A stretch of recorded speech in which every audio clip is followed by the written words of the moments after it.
WCB Podcast, your source for all things Chicago Blackhawks and everything hockey. With your host, Jarom and Tanner. Let's do it. Jarom and Tanner. All right, it's another edition of the WCB Podcast. It's Jarom, it's Tanner. What's up, pod? Oh, feeling good, bud. Feeling good. Could have been better, but, feeling good. Feeling good, hockey's back. I mean, there's some highs, there's some lows. Hawks are kind of teetering over that line of I want to cheer for this team with all my heart, and then there's times where I need to be talked off a ledge, and sometimes I want to go take a bath with my friend Toasty. But hockey's back, and that's all that matters. Hockey is back. That's all that matters. The good thing, though, too, is though the record doesn't reflect the on-ice product, the on-ice product is so much better than it was last year. Which is so funny because they are statistically, record-wise doing worse than last year. Yeah. But as we'll get into talking about the games, it's a game of inches. The distance that or bounces that could make this a 2-7 record, more like or 2-7-1, 2-6-1. No, they played 10 games. I don't know. So 2-7-1 record could be. That's 2-6-1. Oh yeah. Go for it. You're fine. Dude, I can't math right now. 5. We're recording this at night instead of early afternoon instead of usual. So 1, 2, 3, bear with us. 4, 5, 6 losses, 3 wins. They have 3 wins? Yeah, because it's the Oilers, San Jose, and Colorado. I always forget the Oilers one. So yeah, so technically we were kind of both right, and we'll just call it that. So, all right, well, so little new format of the show here, so we'll give this a shot. We'll get right into the game recaps here. First up, so we got a lot to talk about. 7 games. We were on 1 second, buddy. What? That's a pretty sweet stick you got behind you. I'm the Bedsy. What's up? I was like, is it already up there? Oh, yeah, God, yeah. That was the first thing I did when I came home was throw it up there. I had to drop Chelios down the ladder. Only reason it's not on the top shelf is because I only have two righty sticks and I have 3 lefties, and just the order just forth. Yeah. Oh, there you go. Okay, yeah, looks good. Good stuff. All right, so 7 games since we last recorded. Life happens. We were able to record last week. Apologize. So we'll just do a quick recap of what we missed. First up was Calgary. Hawks dropped that one 3-1. Don't remember much from this one. The Hawks had a lot of good chances. Couldn't solve. I think it was Dustin Wolf that was playing. Yes. Calgary got some bounces. That's basically what ends up. That's kind of the gist of a lot of these losses is the other team gets some bounces, and the Hawks can't solve the goalie. Yeah, Wolf was playing. But the other thing too is the Hawks managed to find the post and the crossbar a good amount of times too. So take that for basically all those losses, except for Vancouver. Yeah. So this one was a 3-1 loss. Mrazek still played freaking stellar. This is a lot worse game without him in net, which is also the theme of the season so far.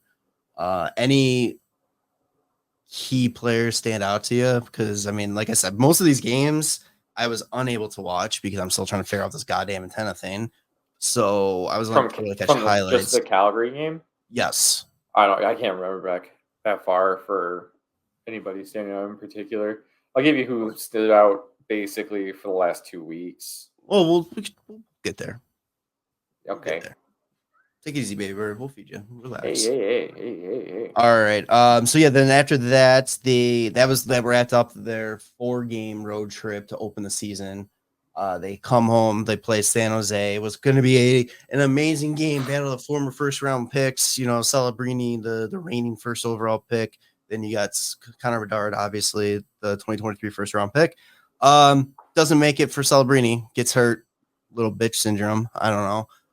So he misses this game, and the Hawks thankfully didn't play down to their opponent, which has been seemed to be an issue with this team over the past few seasons. And they probably since the Oilers game. I mean, I know that was only 2 games at this point, but it's like their second really good performance of the season. This one I felt. I mean, they were kind of gifted a little bit with San Jose heading to the box a good amount of times, so they went 2 for 7 on the power play. But it was nice to see guys getting their first goals of the season, like Taylor Hall and Tyler Bertuzzi. Taylor Hall just streaking down the side of the ice and just going 5-hole, and then Bertuzzi just, sitting in front of the net, tipping it in. Taylor Hall, man, he's still so good. Like, I know his game was like his speed and, moving the puck and all that kind of stuff. And that's really not his playing style anymore, thanks to all of his injuries and stuff. But it's like he is still a factor out there. So for the right price, I would love to see him back in the fold in this team after the season ends. Dude, oh my God, I can't believe I forgot about this. I'm so glad I looked at this little goal simulation thing. The Jason Dickinson goal this game was insane because it was just a dump in that I think it was Joey Anderson. Yeah, Joey Anderson gets it behind the net. He throws it just behind the net, like really close to the net, and Dickinson's just crashing the goal, and he like catches it and just like cradles it into the net, like all in one swoop. Yeah. It was so crazy, and I was just like, "Oh shit, okay, yeah." I love the goal simulation too. Shows all the players huddling together for the celebration. Yeah, it's so funny. There's the little aftermath of the goal. It's cute. But yeah, dude, the Hawks, like you said in the beginning, did not play down to their teammate or their team that they're playing against. Really dominated this game, which is really good. Yeah, I mean, San Jose came alive in the third, but at that point, it was too little, too late. It's great to see the power play. I mean, 2 for 7 isn't great, but considering where this team is as a power play unit and being able to get 2 power play goals in there and it being from their top units too. Yeah. Like that right there is key. I mean, this one was Bertuzzi, Teravainen, and Bedard, and then it was Foligno, Teravainen, and Bedard. So it's like they're moving the puck, they're feeling it on there, and I don't know. It's one of those things where it's just you hate to repeat ourselves every time, and you hate to hear it, but it's like, hey, you just got to keep at it. You just gotta deal with the shit, and eventually, it's gonna click, and then hopefully by the time when it clicks, it'll be competitive hockey, playoff hockey time. Yeah, they're doing good. Like I said, still improving. And then this one in net again was Mrazek, 909 save percentage. I think he had the shutout. Oh no, it was the second period. But yeah, I mean, it was a great game for them. Then follow it up to Buffalo. Yep. Buffalo was a fun game. I was there, so I actually got to see a game. Had the best TV in all of Chicagoland for it. The live TV. I will say this too about I don't know when the last time anybody that listening has been to a Hawks game. Dude, they've really stepped up their like entertainment value in there. Like it's an atmosphere in there that's it's different than what we're used to from like, even in the last like 4 or 5 years, like the Cup era teams. But it's like it felt like it was a big event. Like it didn't feel like it was a rebuilding team versus a struggling team. Right. It was a lot of fun being there and surprisingly packed. I mean, I know it was a Saturday night game, but I mean, good fucking times. Oh yeah, dude, all about it. This game, basically the Craig Smith and Reichel game. Yeah. And the fact that they only played like what 8.5 minutes. If that. And like that's what I was like texting you guys. Like from there, I'm like, they were the 2 most noticeable players out there that entire game, and they played the least. They had the least amount of ice time among forwards. I mean, among all players, but I mean, it was insane. Like I noticed those 2 guys more than I noticed like Bedard and Teravainen and those guys. Like it was insane. Ever since this game is when like Craig Smith's been hot. He's the hot thing in Chicago right now on the ice. But this is the same situation as the other losses, right? So a couple bad bounces, and then the Hawks also kind of get goalied a little bit. They fucking outshot them 37-22. The first goal that Buffalo scores is literally a poke check that ends up on Tage Thompson's stick that he shoots.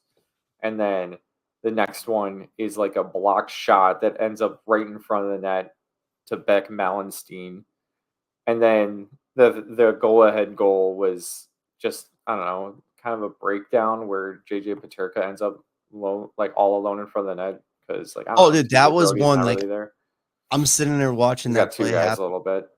Yeah. I'm sitting there watching that play, and I look up and I'm like, watch back door, back door, and then literally goes back door, and everybody like someone listening around me just kind of like stared at me, and I'm like, it was the most obvious like Blackhawk play there, like just forgetting that there's another forward out there and just kind of forgetting where he's at and just focusing on the puck and the main guy in front of the net. Like he had all day. Like this was another game that I don't think Soderblom. Soderblom was not to blame for like 3 of those goals. Yeah, like he played. Oh yeah, because it was an empty net was the other one, right? Yeah. No, he played fantastic. No, I was gonna say that's the other thing when you're looking at these losses too. A lot of these games have empty net goals, so on paper they look bad, but when you look a little bit deeper, they're literally 1-goal games the Hawks are losing. I want to see, except for the next one, which is Vancouver. Yeah, according to like Natural Stat Trick, what Buffalo was just, not only was it like they were out-goaled, like they were doing a great job shutting the Hawks down because the Hawks were held to only 4 high danger chances. 37 shots and only 4 high danger chances through the entire game. That's crazy. I mean, Buffalo only had 8. Ooh. They had more and less shots. Yeah, but still, it's like it was like that's just one of those things that it's like the Buffalo was able to just keep the Hawks at bay, and they knew who they needed to cover, and obviously, like it shows because they let up on Teravainen and Smith, and boom, there you go, 2 points for both those guys. Reichel. What I said? You said Teravainen. Oh shit, yeah, Reichel. That's my bad. Yeah, it was one. What did I say to you guys? I'm like, it's the most frustrating game like I've ever like in a while that I've watched because it's like they were outplayed, but they also outplayed. Yeah, like it was just so weird. Like I'm just like, what just happened? Yeah, that's very like they easily could have won the game, but they were outplayed in the situations needed to win. Is that what it is? Yeah, but so funny. And then they followed that game up with a visit from Vancouver. This one, from what I remember, was just an absolute shit show in terms of effort from the Blackhawks and officiating, missing calls, and booth reviews. Wasn't there like 6 or 7 guys on the ice on one goal? There was 7 guys for a goal, which I wish I remember which one it was because I would love to see the goal simulation. See if it shows all 7 guys out there. I'm gonna guess it's gonna be like the Connor Garland one, the 4th goal. Yeah, there's 7. Show? There's 7 on the goal simulation. 5, 6. Yeah, it's That's like so funny. Yeah, there's that. Then there's the whole offsides. That's so that was overturned. Like, yes, that's the other thing too. It's like what is an off? It's like it's turning into goaltender interference. No, it what's goaltender interference? What is an offsides? Dude, goaltender interference is such an easy call to make that no, it's not. That they fuck up consistently.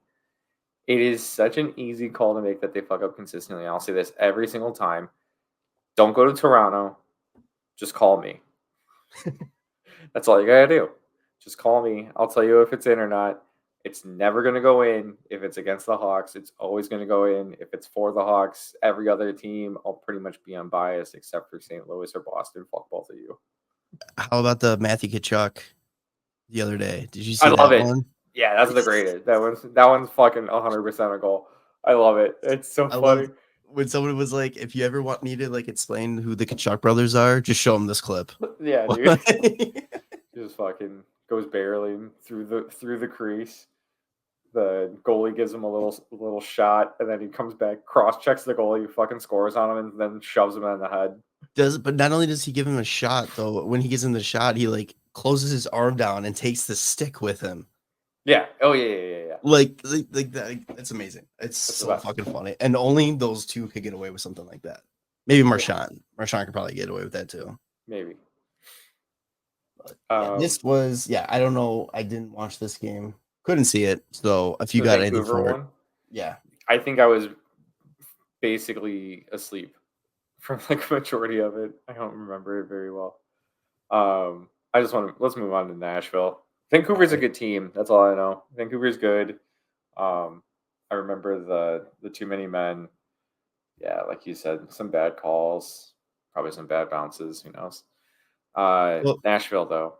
the next couple games here kind of like are really like a perfect example of what's wrong with this team right now for in terms of the Blackhawks. And I'll get to that here in a second, but it's the against Nashville. I mean, something had to give. Like I was so nervous for this game because Nashville was 0-5. I was like, God, I hope they just beaten Boston. Yeah, weren't they 1-5 coming into it? Yeah, didn't you say 0-5? Yeah, I was saying they were 0-5. I was like, please beat Boston. Yeah, let me finish. Let me finish, man. Calm down. They were 0-5. I was like, please beat Boston because if they come into the Chicago 0-6, this is going to be a fucking ugly bloodbath of a game. So they beat Boston, calmed it down a little bit, and the Hawks got out to a really good fucking start with the one and only Craig Smith picking up his third goal of the season. Yeah. From the one and only Lucas Reichel. Yep. And the one and only Nolan Allen. The one and only. Dude, yeah. I mean, it was a great play. That fourth line, it's tough because everybody online is like, Lucas Reichel needs to play top 6 minutes. He needs to play this. He needs to do this. He needs to do that. He's playing really well on that fourth line right now. Like, Craig Smith they're clicking. And I understand we want Lucas Reichel to be top 6, but you know what I want him to do is build confidence, and it looks like it's really coming through there. Right. And I think I texted you guys when, I don't know if it was this game. Yeah, I think it was this game. I was like, can we please get Lucas Reichel some more minutes? Yeah. And that is just in terms of, and I'm not saying jumped in, he needs to be second line, first line kind of thing. It's okay. 8 minutes. He's proven what he can do with 8 minutes. He's playing good hockey. Let's bump him up to that 10-minute, 11-minute mark. Just give him a couple more minutes. Give him a couple more situations to go out there and build on it. Like, that's what you need to do in this situation is you have your baseline for him. He's doing well. Cool. Here's another minute. Here's another shift for you. He's not doing well. Then, okay, dude, this is why you're not getting your minutes. Yeah, this game he played 14 minutes. Yeah, so it was a big jump up from Buffalo. What did he end up playing against Vancouver? I meant to look at that before I closed it out. I don't know. While you look that up, the second goal the Hawks scored, Connor Bedard, little Bedsy goal. Oh, this Vlasic. one, yeah, dude, the Vlasic just picks it up along the boards and fires it to the center of the ice, and Bedard only has to like shovel it at the net. Just please, can we? I know it's illegal, but can we just sign like a 15, 16-year contract for both of these guys at this point? Because it's going to be fucking amazing. Reichel played 13-21 against Vancouver. So it's just getting bumped up each game. And I mean, honestly, he didn't do anything offensively, but he was even. He had 3 shots. He had 2 blocks. Or no, sorry, 1 block. I got him and Craig Smith stuff. So it's like he was making a difference out there, and he won 58% of the faceoffs he took, which is probably like what 2 or 3. So no, they had him at center, didn't they, for that line against Vancouver? Yeah, if he's centering Right, the Craig I'll Smith and Patty Maroon line. I'll have to take your word for it, like I said. Yeah, for whatever reason, I don't understand. They put face-off percentage, but like, what do? You expect me to know how many face-offs they took? Yeah, What the fuck is exactly. this? Just tell me how many face-offs they won, and then Yeah. face-off percentage, or just do both. Like, I don't need to know just the percentage. I want to know how many draws. Oh, he's 100%. Cool. Did he take one? Yeah, did he take 20? Did he take 20? Yeah. That was So weird. Yeah, it was. That's funny. That's good stuff. But yeah, back to Nashville. But yeah, the Bedard goal. Oh man, and just instantly, just him looking at Vlasic after it, like that pass got through, Just pointing to him. pointing at him, and he's like, "Oh shit, somebody else can make that kind of pass." I thought it was just me. Yeah. So fuck. darn man, And then the Hawks had a goal disallowed for offside. it was like, of course, we're talking about all the puck luck going against the Hawks right now, and then finally some puck luck comes the Hawks' way. Bedard kind of loses the puck entering the zone on the power play, and it somehow finds Teravainen, and Teravainen just rips it on net and gets challenged for offsides. And I thought, it was a right call. Realistically, it was the right call. Yeah. It was closer than the Vancouver one, where I think you could have made the call, make a call for Toronto. Could have been like, you know what, let's make it up for them. But that right there is just a momentum shifter and a game changer, because not only that, then a couple minutes later, the Hawks Hawks go on the power play again. Nashville takes a timeout.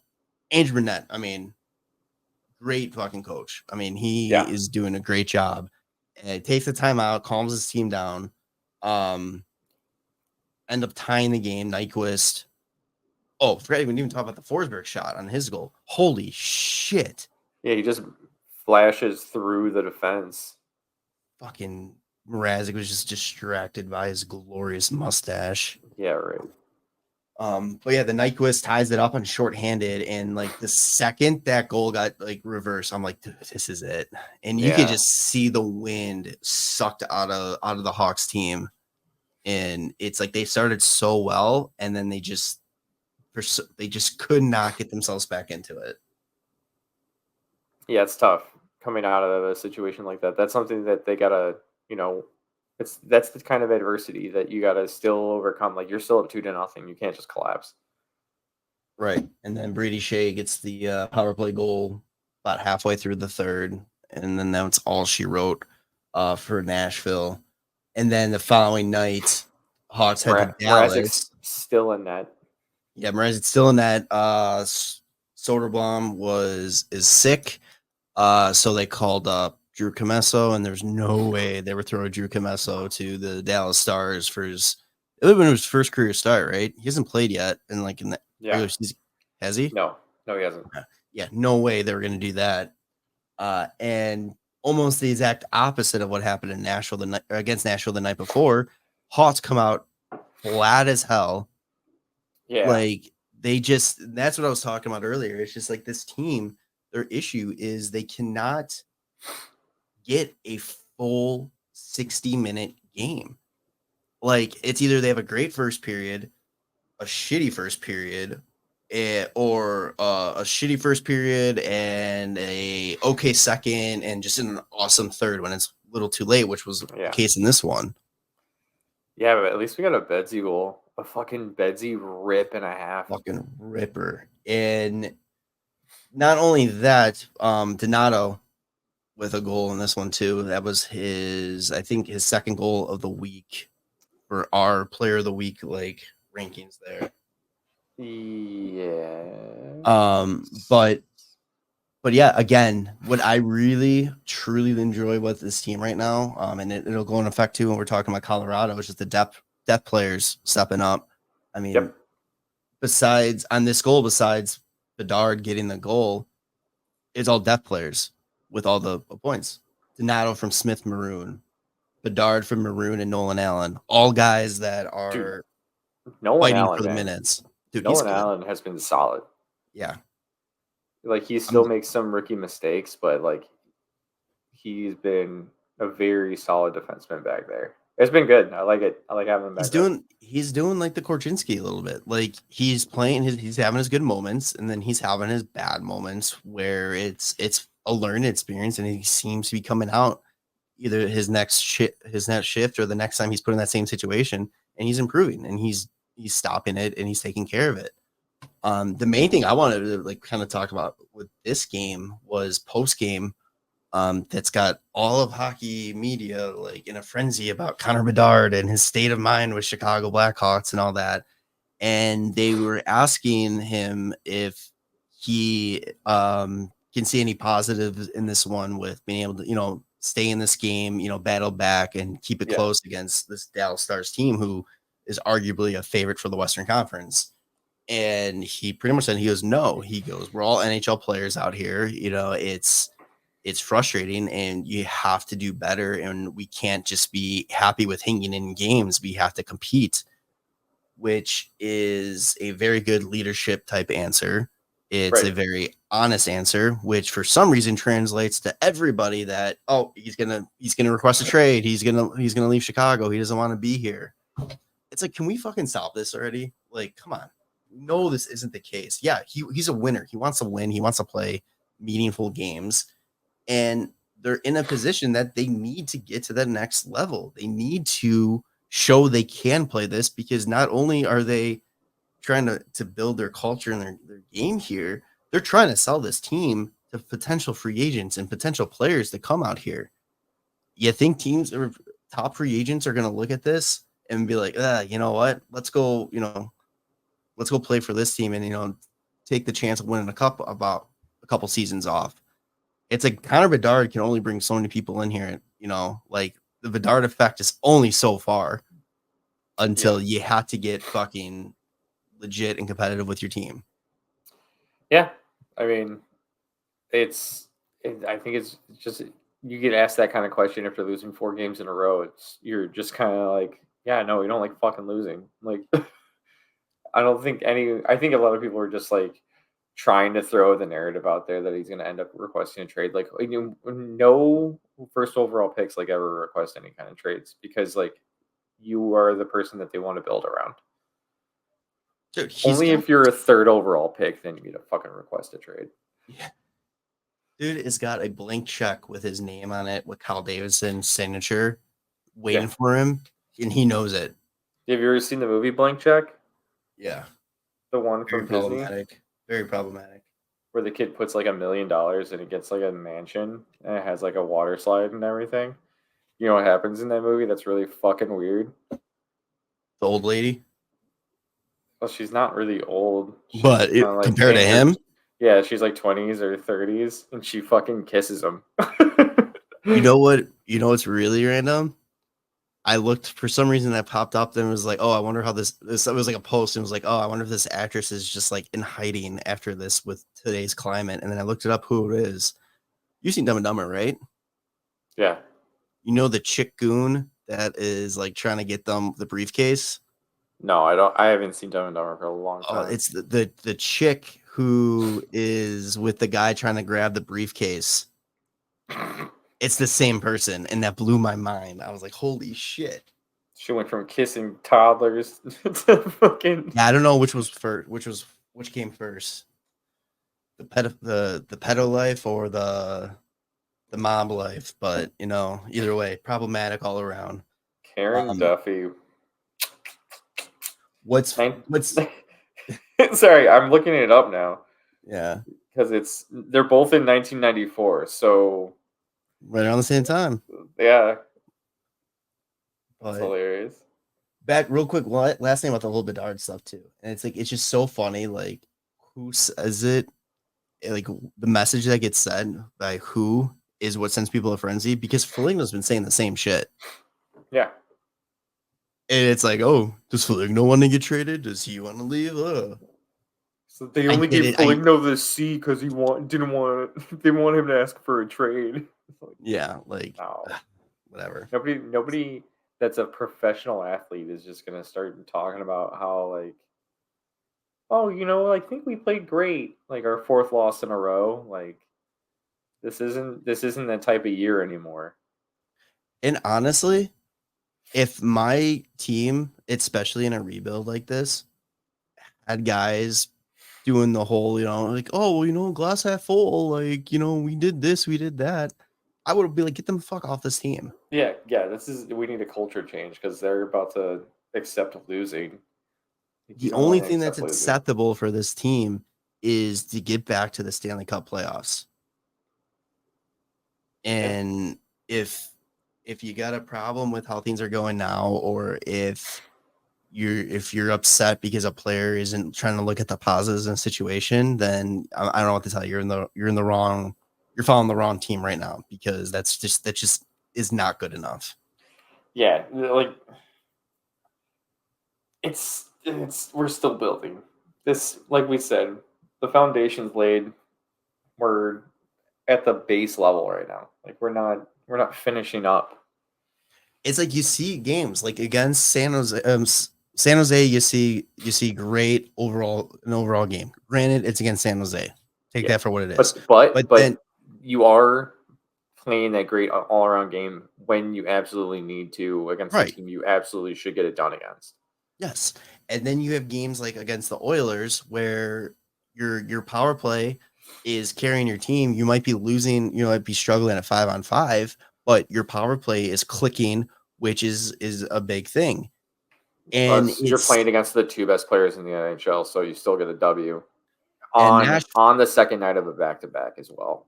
Yes. And then Nashville game, it's like, yeah, that's frustrating that game, like how that game ended after it was started. But it's like the framework, you could see the framework.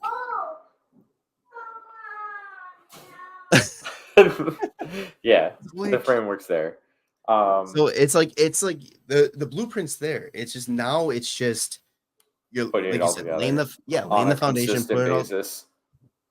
and it's gonna come. Like I honestly I don't expect real significant wins to come until next season.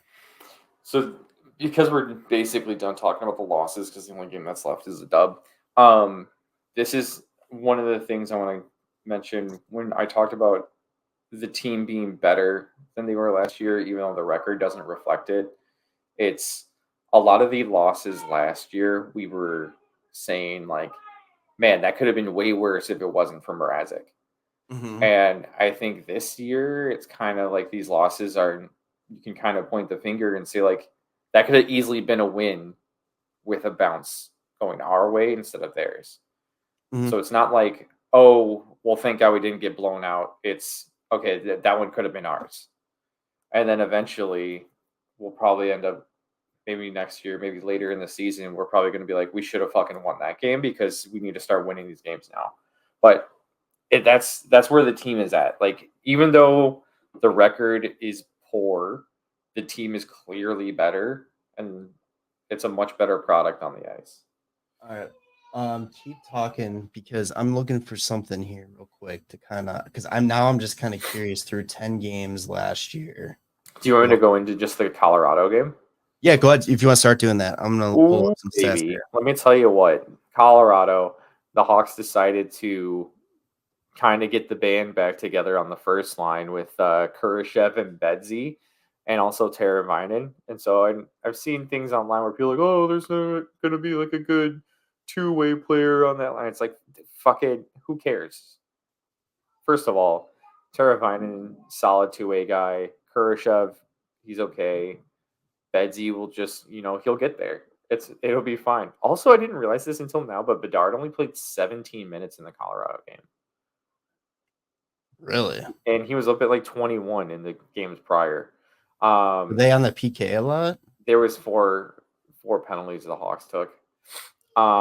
Mentioning, like, talking about the power play, though, the Hawks' first line power play was not good to start this game. And then all of a sudden, second line power play comes out. Guess who's quarterbacking it? Alex Vlasic. Guess who takes the puck from his own zone all the way around the back of the net? Alex Vlasic. Guess who finds Kurashev at the top of the fucking circles? Alex Vlasic. And Kurashev with the fucking snipe. Just top shelf. What a beauty. good for him, like, too, man. Like, that felt good for him, too. Oh, 100%. I mean, he is definitely feeling, and I mean, I've talked about it, and I've kind of been harsh on him with it, but it's like he's feeling the Bedard effect. Like, oh, my thing is everybody is just assuming I'm good, had a good year because of Bedard, which fair assumption, very fair assumption. But it's like to do something like that without Bedard on the ice. Oh, that feels good. Oh yeah, dude. And like that's in one of those situations where like, yes, Kurashev is a good player. He doesn't need him. And then it's also Vlasic is a good player too. He doesn't just get points when Bedard's out there too. That's why like the previous game they had Vlasic running power play 1 and that lasted like 2 power plays. And he still got an assist for Bedard's goal because it was a 5-on-5 goal. And I was just like, why did we take him off the first line power play? It was so stupid. That's the thing too that kind of like that's one of my complaints with Coach Richardson is that he tries to give these guys opportunities, but he doesn't give it long enough. Right. It's like if it's not instant result, it's like okay, back to square one. And that was kind of the same thing you kind of saw towards the end with Kane and Taves, which was kind of part of the reason why I think they went the direction they did with moving those guys is that Kane and Taves were the ultimate cheat code. Yeah. Oh, something's going wrong. Just put Kane and Taves out there. Yeah. And that's the kind of thing. It's like, yeah, he in this type of season, he's got to stick with it a little bit longer, especially when it's a player that deserves it. Or, like if you do want to try it out, like see what your regular situation is going to start the game. If your team's doing well and like everything's clicking pretty good and you're up, maybe, give it a shot. But like if you want to like take the lead in the games, but you're starting with like all these mismanaged, like jumbled up lines, like just to see what works, like just stick with what works. And then like as like the game goes on, then kind of change it up. Yeah. Bless you. Good? Yes. Said to sneeze. Anyway, fucking Casey Middleton tied the game up like right after the Hawks had scored. But here's where the Hawks finally get a little bit of puck luck. Was it Lucas Reichel on the faceoff? Yeah, it was. Dude, he's been winning some faceoffs.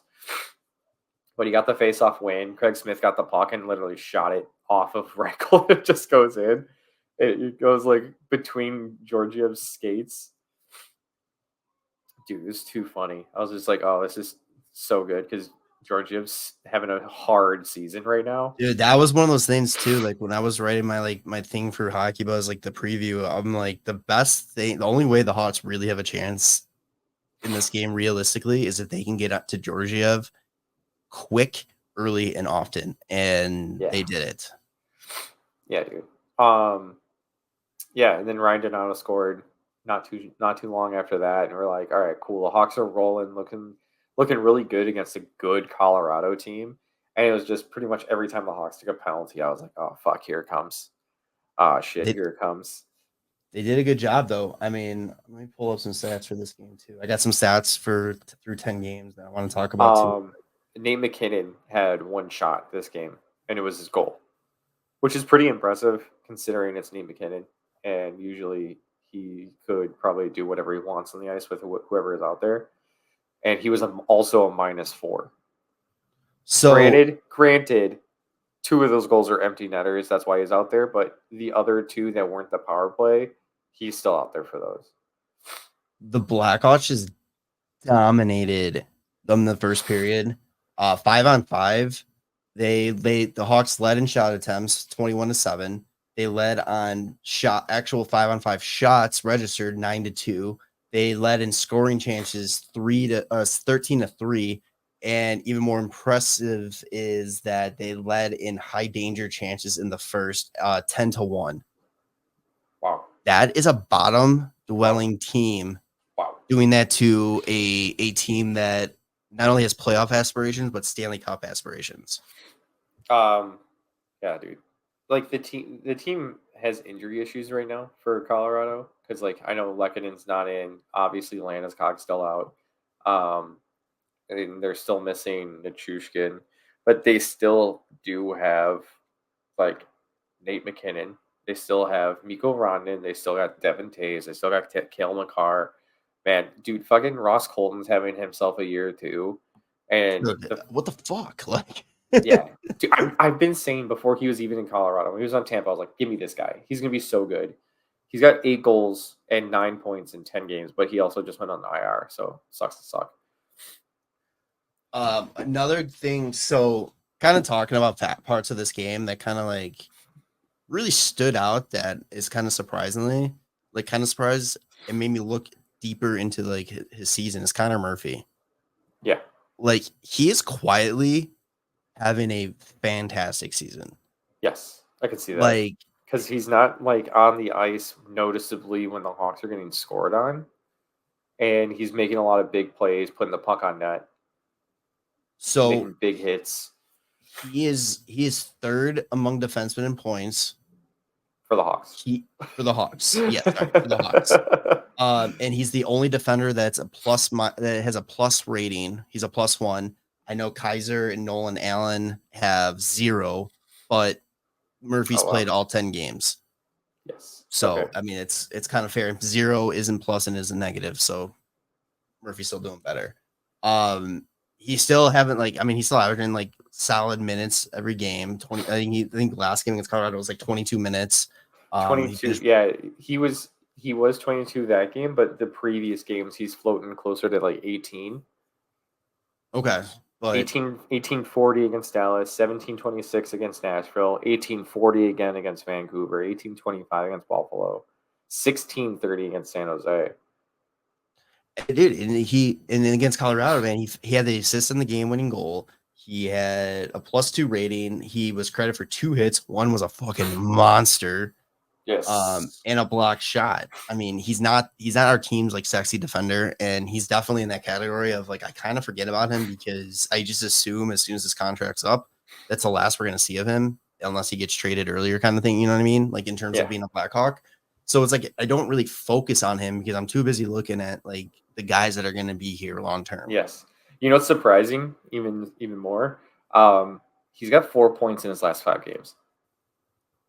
Dude, this whole team is just like they're really stepping up, which has been it's so crazy that they're not doing better. But it's like what we were saying, like the depth players are just fucking turning it up.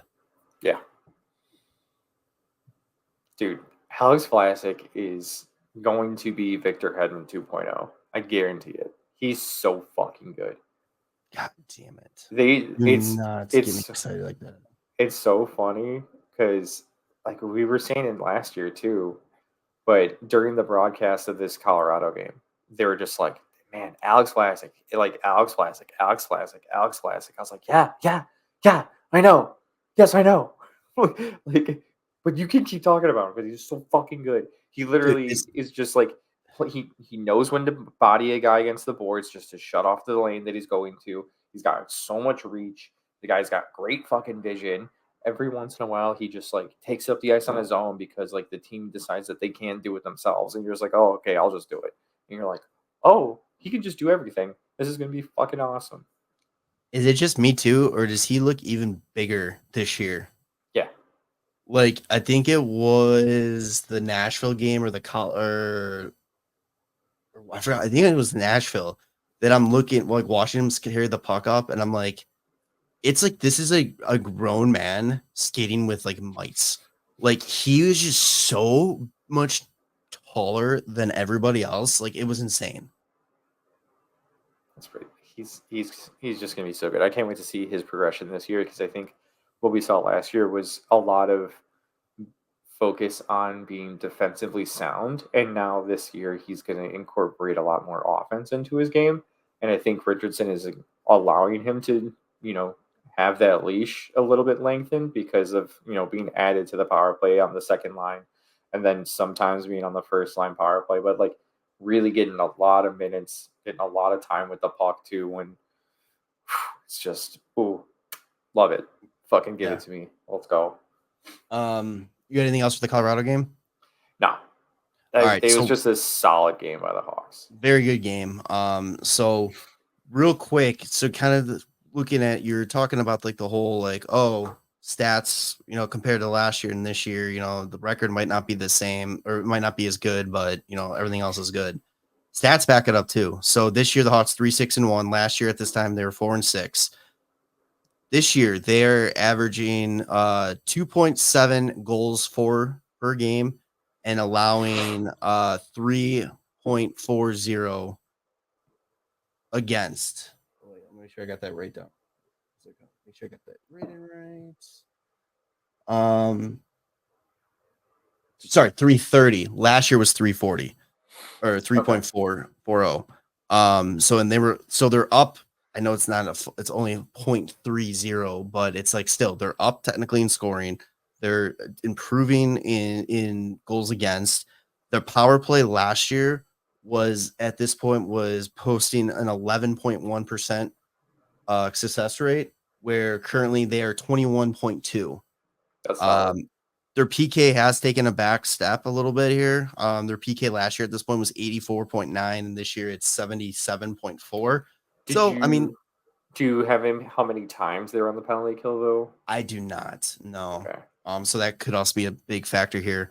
And the other thing too, is shots per game and shots against per game. Yep. Last year, 26.2 shots per game, versus 34.8 shots against through 10 games last year.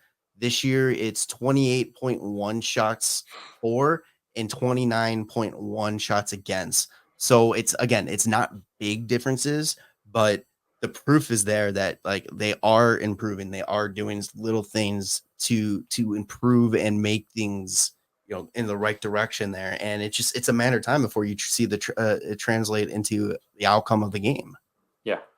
Yeah, that's what I was saying, man. A lot of these losses are just a bounce goes the other way instead of our way, and if we catch more bounces like we did against Colorado, or like the one going off of Lucas Reichel, and then the other one that's just sitting in front of the net for Ryan Donato to put in, you get one or two of those a game for yourself instead of against you. A lot more wins happen. Like that's all it is. It's a positive outlook. Like just I know it's hard to get excited, especially when the team is still in the bottom part of this league. But I mean, trust me, it's gonna get better, and it is getting better. It's just you can't expect it to be, oh, we're a playoff team overnight. Like it's gonna take some time, and you got to be patient. Yeah, and there's no point in completely ruining your future for just trying to make results happen today. Exactly. Because the way this is being built, I mean, do you want one good year or do you want 10? Yeah. Do you want like a Pittsburgh City Crosby like career where they're constantly pushing playoffs at least for a good 14 to 16 years? Or do you want what happened? I feel like some Minnesota, St. Louis, yeah. who goes all out. They get lucky one year. Oh, yeah, they go a little flash it in the pan. Yeah. So just be patient. That's all it takes. Yep. Player of the week. This is going to take place between the Vancouver, Nashville, Dallas games. So I went with on our social Ryan Donato. He had 2 goals. He shot 40%, and he was a +1 rating. Also had a 58, or was it 58? I don't know. He had a good face-off percentage too. I don't feel like looking up this again. His face-off percentage is 80 for the week. Well, you said from the 21st to what, the 27th? Yeah. Yeah. Damn. Okay. So yeah. So pretty good game from Donato. I mean, stepping up, and his continue, like you said, 2 more goals against Vancouver, to really bring his reign in. Well, 2 more goals against Colorado. Right? Oh, that's what I meant. Yeah. Sorry, that's my bad. That's This does not include Colorado. Am I supposed to include Colorado? No, it does not include correct. Okay, good. Yeah, I go Monday. I go goals. Sunday or Monday to Sunday. He had 2 goals. Bedsy had 2 goals. Craig Smith had a goal and assist. Patrick Maroon two assists. Connor Murphy 2 assists. Vlasic 2 assists. Nolan Allen 2 assists. Nolan Allen is a nice surprise this season so far. We've already kind of mentioned that. All right, I was gonna say, dude, Mrazek's been playing really well. I mean, especially I don't know the last time I saw a goalie actually do a back-to-back, but fucking Mrazek is like, yeah, I'll do it. Well, question about that here, but so we'll go into the week ahead. So the Hawks will have 3 games between now and the next time we record.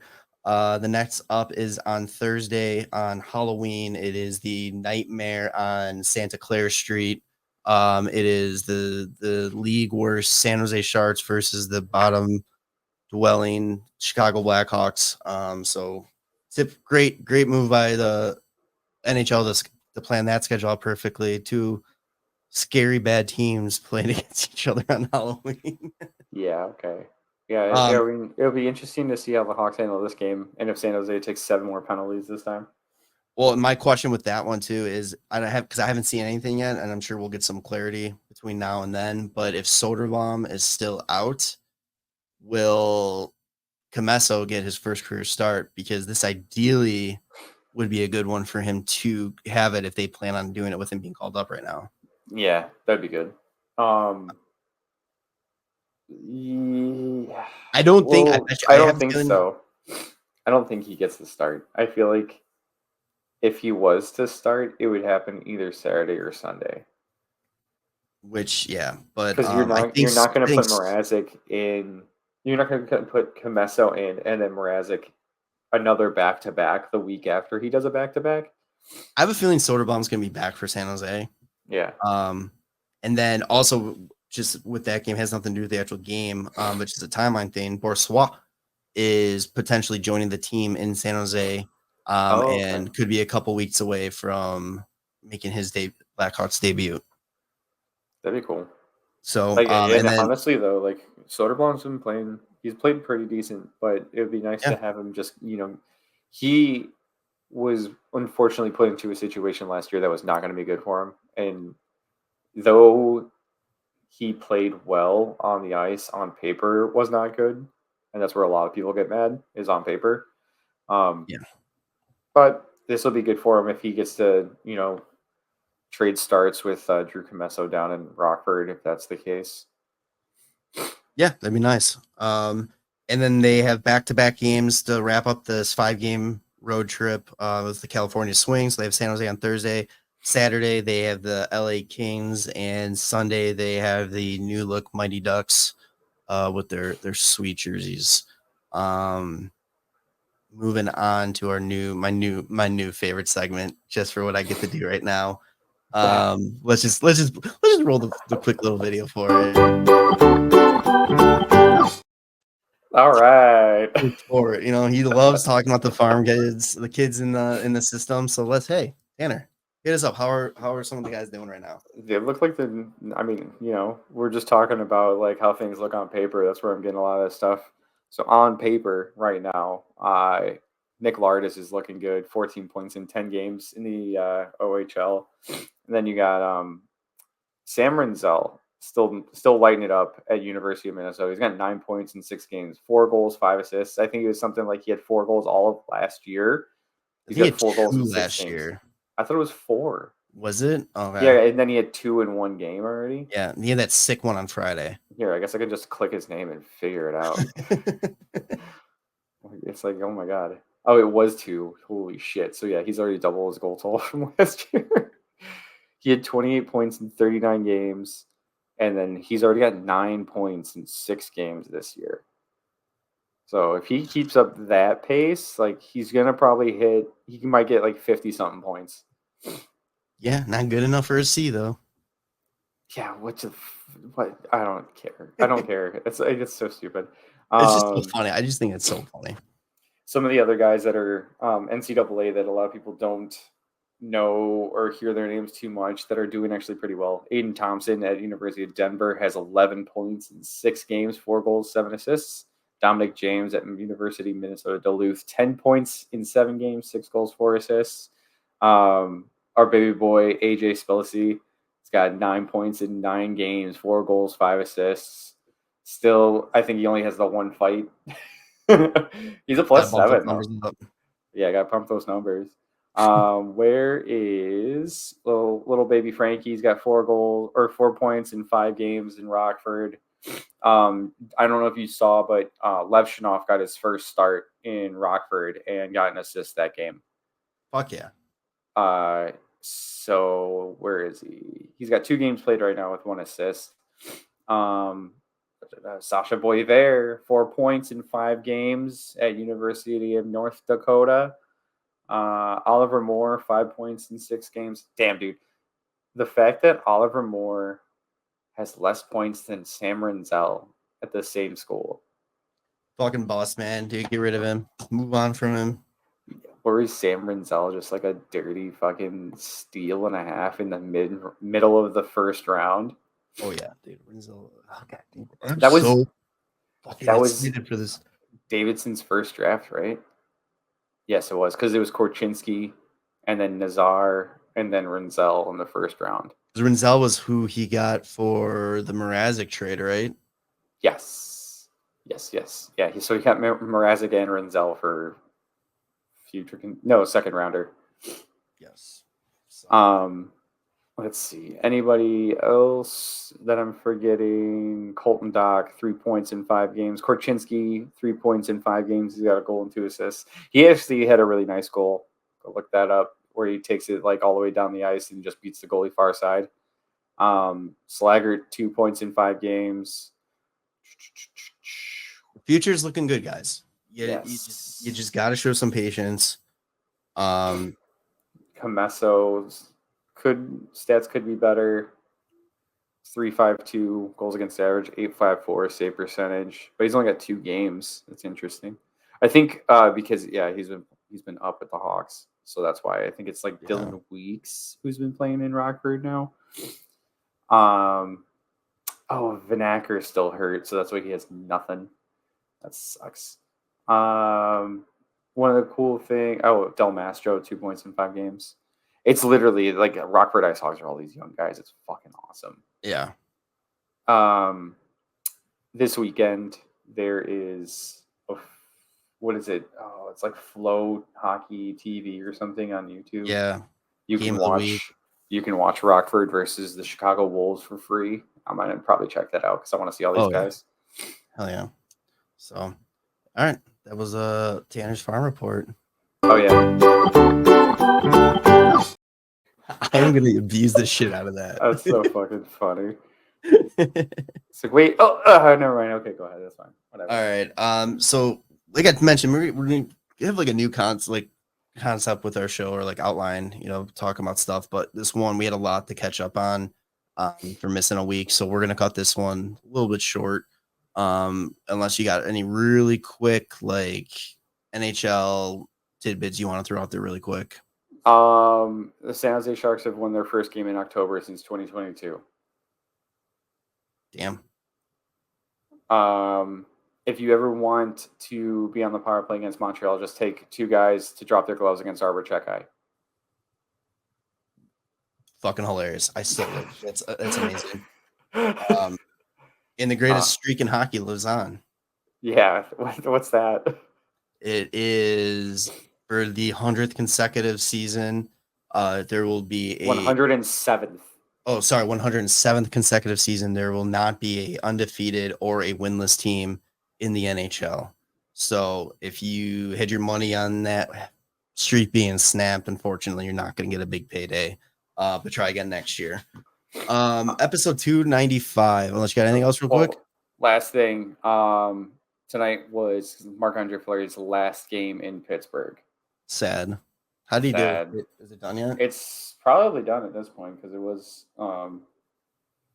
East Coast. They won. Yeah. You got the win.